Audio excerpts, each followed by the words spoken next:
안녕하세요. 리소메듀 영어과 대표원장 최준영입니다.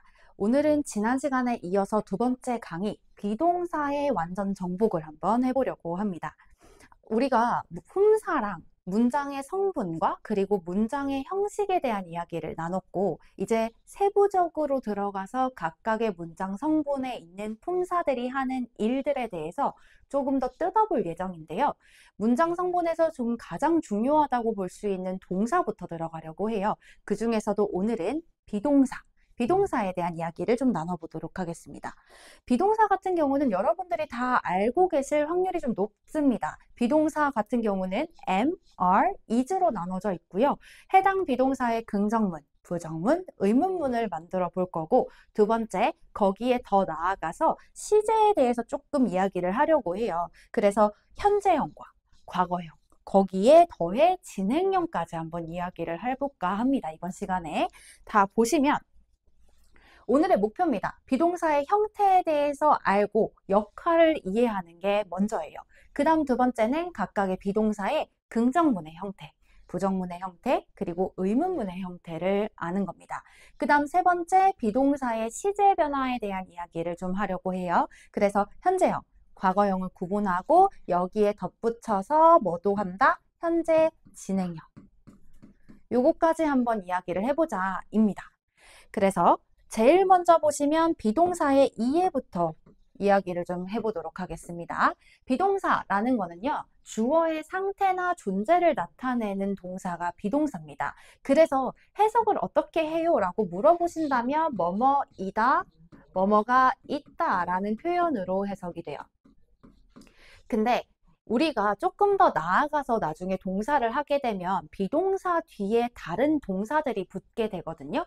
이럴 때 비동사 같은 경우는 어떤 역할을 하냐면 거의 의미가 없이 그 뒤에 있는 다른 형태가 살짝 변한 동사와 주어를 연결해주는 역할을 할 뿐입니다. 그래서 일단 비동사라는 건 있다로 해석이 될 거지만 혹시라도 동사가 살짝 변해서 뒤에 뭐 ing를 데리고 온다던가 ed를 데리고 온다던가 하는 동사랑 붙게 됐을 땐 이 비동사는 어떤 의미의 역할을 하는 게 아니라 주어와 해당 동사를 연결해주는 징검다리 역할을 한다라고 이해해 주시면 좋을 것 같아요. 그래서 일단은 주어별로 들어올 수 있는 비동사가 다른데요. 아시다시피 I가 유일하게 am을 가지고 있죠. 그래서 I, am 해서 I가 오면 비동사는 am이 온다. 그 다음 he, she, it 뒤에는 뭐가 온다? is가 옵니다. 이걸 우리가 뭐라고 부르냐면 3인칭 단수라고 표현을 합니다. 3인칭 단수가 되는 주어가 한 개인 경우에는 비동사 is가 올 거고요. 그 다음 밑에 you, we, they 2인칭과 3인칭에 해당하는 복수죠.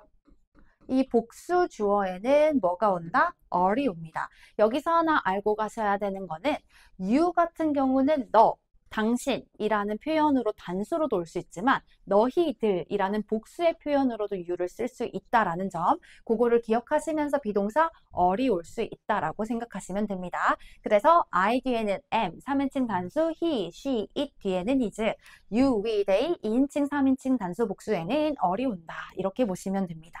자, 그러면 이렇게 간단하게 끝내고 밑에 있는 비동사 문장 만들기를 볼 건데 긍정문 같은 경우는 우리가 알던 대로 쓰시면 돼요. 우리 문장 이제 구성을 할 줄 알잖아요. 주어 다음에 뭐가 온다 그랬죠? 동사가 온다고 했습니다. 그 구조로 써주시면 돼요. 그래서 주어 I가 오고 I가 왔으니까 비동사 뭐가 와야 돼? am이 오는 거죠. I am happy 이렇게 쓸 수 있고 she가 온다면 동사 비동사 뭐 써야 돼? is가 오는 거죠. She is a student 이렇게 쓸 수 있습니다.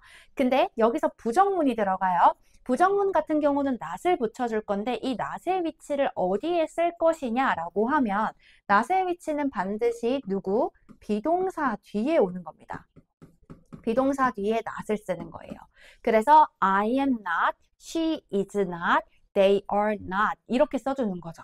근데 여기서 줄여 쓸 수 있어요. They are not은 aren't로 줄여도 되고 she is not 할 때는 isn't로 줄여서 쓸 수 있는 겁니다. 이렇게 줄여서 쓰는데 어쨌든 not의 위치는 반드시 누구 뒤에 온다? 비동사 뒤에 not의 위치가 올 거다. not이 올 거다. 이렇게 봐주시면 됩니다. 그 다음 의문문입니다. 한국인들이 제일 어려워하는 게 의문문을 만드는 거예요. 근데 이 자리가 동사 자리가 비동사다라고 보시면 비동사를 앞으로 써주시면 돼요. 의문문일 때. 비동사를 먼저 쓰시고 그 다음에 주어가 오는 거죠. 이게 의문문이에요. 그래서 are you okay? 이렇게 물어보죠. are이 동사인데 먼저 앞으로 와요. 이유는 뭐야? 의문문이기 때문에 그런 거야. 이렇게 봐주시면 되는 겁니다. 여기도 마찬가지. Is she at school? 그가 학교에 있어? 라고 물어보는 거죠. he라는 주어가 있기 때문에 비동사를 is로 썼는데 의문문이라서 is를 먼저 썼다. 이게 비동사 문장의 구성 방식입니다. 세 가지 긍정문, 의문문, 부정문 했습니다. 자, 그 다음 한번 살펴보시면 예문을 통해서 한번 보는데 현재형이 있으면 당연히 뭐도 있어요? 과거형이 있죠. am과 is는 과거형이 똑같이 생겼습니다. 뭐로? was로 생겼죠. 얘네들의 공통점은 주어가 단수라는 점이에요. 단수 주어를 가지고 있을 때 그러니까 1인칭 그리고 3인칭 단수일 때 주어가 am 아니면 is를 쓸 건데 이 친구들의 과거형은 was다. 이렇게 보시면 되는 거고 어른 뭐로 바뀐다? were로 바뀐다. 그래서 이 3인칭 복수를 쓸 때는 were를 써준다. I was late. 내가 늦었어. 과거형이죠. He was tired. 그는 피곤했어. They were here. 그들은 여기 있었어. 이런 식으로. 과거기 때문에 주어에 맞춰서만 잘 바꿔주시면 되는 거죠. 어렵지 않습니다.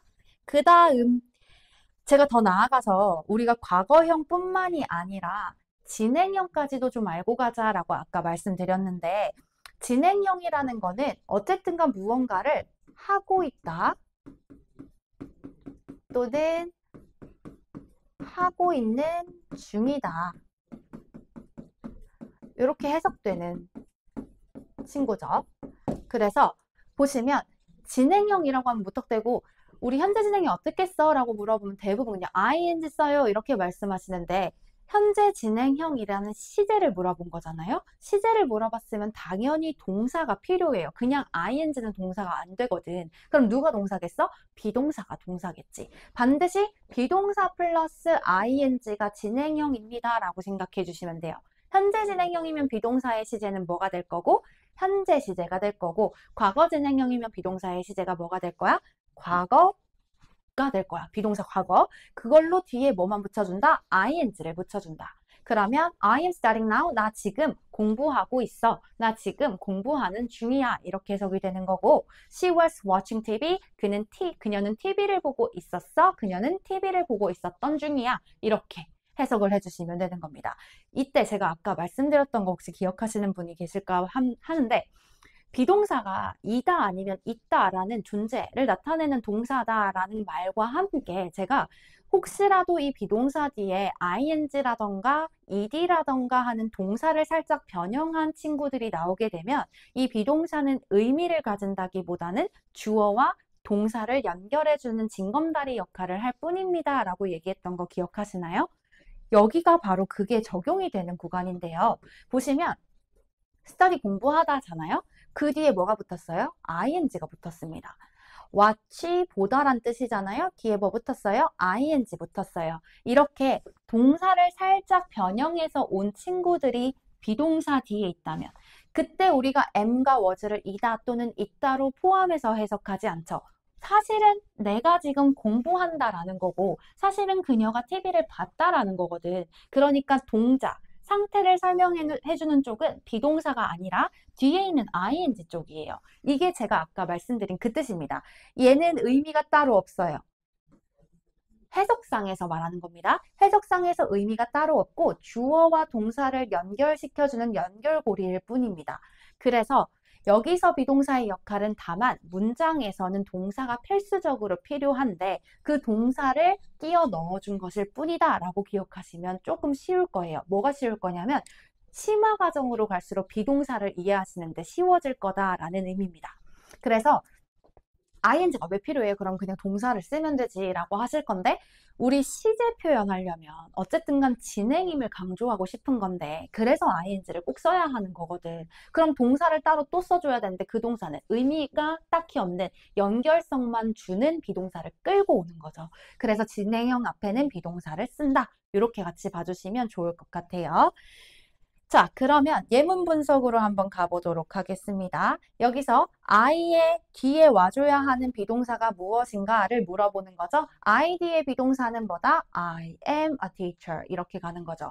마찬가지 he 뒤에는 뭐가 와야 돼요? He is not at home.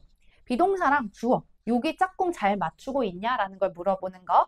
they 뒤에는 are이 와야 하는데 다만 시제를 봐주셔야 합니다. yesterday면 언제죠? 어제입니다. 그러니까 they were로 써주셔야 되는 거죠. 그 다음에 we도 were인데 are. 그러네 여기는 어제라는 표현이나 과거의 표현이 없죠. 그냥 we are 이렇게 써주시면 되겠죠. 그래서 주어에 맞게끔 비동사를 쓸 건데 거기에 신경 써야 되는 부분은 뭐다? 시제까지 같이 신경 써준다. 얘네들은 그냥 비동사를 동사로 그냥 단순하게 쓴 형태라면 마지막 거는 뭐다? 현재 진행형으로 쓰였다까지 시제까지 같이 봐주고 넘어가도록 하겠습니다. 자, 문제 한번 풀어보도록 하겠습니다. 어법상 옳지 않은 문장을 골라보래요. I am hungry. 맞죠? 나는 배고파. am이 I랑 짝꿍이니까. 그 다음 두 번째, she is a nurse. is는 she랑 짝꿍이 되죠. They are tired. 주어 동사 짝꿍 잘 맞췄고요. You is funny. 이상하죠? is가 아니라 이 자리는 뭐가 와야 돼? are이 와야 되니까 답은 4번이 되겠죠? We are 5번까지도 잘 온 거 확인했습니다. 자, 다음 중간 퀴즈 볼게요. 괄호 안의 단어를 올바른 비동사 형태로 바꿔 쓰랍니다. he 뒤에 비동사가 와야 하는데 이 비동사 뭐 쓸 거야? 입니다. he 뒤에는 원래 is가 와야 해. 여기서 멈추시면 안 되죠? 시제 확인하셔야 되는데 last year라는 게 나왔어. 그럼 last year면 작년이죠. 그럼 is의 과거형은 뭐가 돼야 돼? was가 돼야 되니까 답은 뭐가 된다? was가 된다. 이렇게 풀어주셔야 하는 거. He was my friend last year. 작년에 그는 내 친구였어. 이렇게 풀어주시면 됩니다. 자, 오늘 했던 거 한번 복습하고 넘어가도록 하겠습니다. 오늘은 동사 안에서도 뭐 했다? 비동사를 했어요. 비동사의 종류에는 am, is, are이 있는데 주어에 따라 다르게 사용하니 그걸 확인해 주셔야 됩니다. am 같은 경우는 I가 단독으로 사용하는 거, is는 3인칭 단수인 주어가 왔을 때 쓰는 거, are는 2인칭과 3인칭 복수가 왔을 때 쓰는 것, 요걸 기억하시면 되고 그에 따른 문장의 형태도 이야기했어요. 긍정문 우리가 그냥 쓰는 주어 플러스 비동사의 긍정문이 있다면 부정문은 not의 위치가 비동사 뒤에 와서 주어 플러스 비동사 not으로 쓴다. 의문문은 누가 앞으로 간다? 비동사가 앞으로 간다. 비동사가 앞으로 가서 주어 이렇게 도치된 형태로 문장을 구성할 거고 거기에 덧붙여 시제 변화까지 이야기를 했습니다. am과 is는 과거형을 뭘로 바꿀 거고 was로 바꿀 거고 are는 were로 바꿀 거다. 이게 시제 변화죠. 그 다음 두 번째 진행형은 비동사가 오고 그 뒤에 의미를 갖고 있는 동사에 ing를 붙여주는 게 진행형이다. 뭐뭐 하고 있다, 뭐뭐 하는 중이다 라고 표현할 거고 해석할 거고 비동사가 현재면 현재 진행형, 과거면 과거 진행형이다 라는 것까지 정리했습니다. 간단해서 오늘은 어렵지는 않았을 거예요. 근데 이걸 잘 기억하시고 가시면 앞으로가 조금 더 편하시겠죠. 오늘 비동사가 문장에서 어떤 역할을 하는지에 대한 이야기를 나눴고 여러분 마찬가지 비동사로 3가지 시제 문장 만들기 했는데 여러분 제가 밑에 링크 달아놓고 배부 자료가 있으니까 거기에 문제를 푸시고 그 문제에 대해서 비동사 어떻게 우리가 문장 3가지를 만들 수 있는지를 고민해 보시는 게 좋을 것 같습니다. 그리고 나면 저희는 다음 강의를 좀 들어가 보면 일반 동사를 할 건데 지금 계속 동사하고 있죠. 동사하고 있는데 제일 먼저 한 게 뭐야? 비동사예요. 그리고 다음 시간에 할 게 뭐래? 일반 동사랍니다. 일반 동사. 그러니까 지금 문장 성분 중에서 동사 하나 파고 있는데 그 동사 안에 또 어떤 애들이 있는지를 말하고 있는 거예요. 동사의 종류에 대해서 우리는 학습하고 있는 거다라고 보시면 되는 겁니다. 비동사 했고 다음 시간에 일반 동사 합니다. 그 일반 동사도 마찬가지 의문문, 부정문까지 어떻게 구성되는가에 대한 이야기를 나눠보도록 하겠습니다. 자, 오늘은 여기까지고요. 다음 시간 일반 동사 강의로 다시 찾아뵙도록 하겠습니다. 감사합니다.